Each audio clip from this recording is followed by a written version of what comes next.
বন্ধুরা, ৩৫ বছর বয়সী নেইমার জুনিয়র আবারও বিশ্বকাপের স্কোয়াডে। কিন্তু এটা কি ফুটবলীয় যোগ্যতা, নাকি শুধুই কর্পোরেট দুনিয়ার সস্তা মার্কেটিংয়ের নাটক? দল ঘোষণার পর থেকেই ফুটবল বিশ্বে তোলপাড়।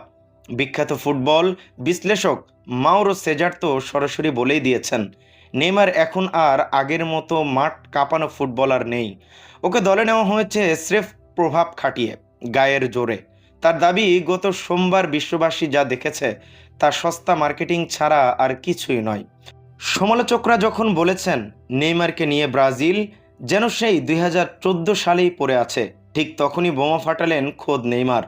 সব জল্পনা কল্পনা উড়িয়ে দিয়ে আবেগ আপ্লুত নেইমার এবার ঘোষণা দিয়েছেন ২০২৬ বিশ্বকাপে দেশের জন্য নিজের জীবন বাজি রাখতেও প্রস্তুত তিনি।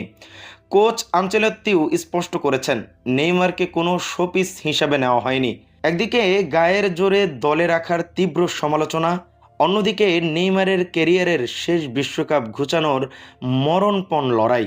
ফুটবল রোমান্টিকদের মনে এখন একটাই প্রশ্ন, ইনজুরি জর্জরিত এই মহা তারকা কি পারবেন সমালোচকদের মুখ বন্ধ করতে, নাকি এবারও ব্রাজিল ডুববে ট্র্যাজেডিতে? আপনার কি মনে হয়, নেইমারকে দলে নেওয়া কি সত্যিই সস্তা মার্কেটিং, নাকি হেক্সা জয়ের তুরুপের তাস?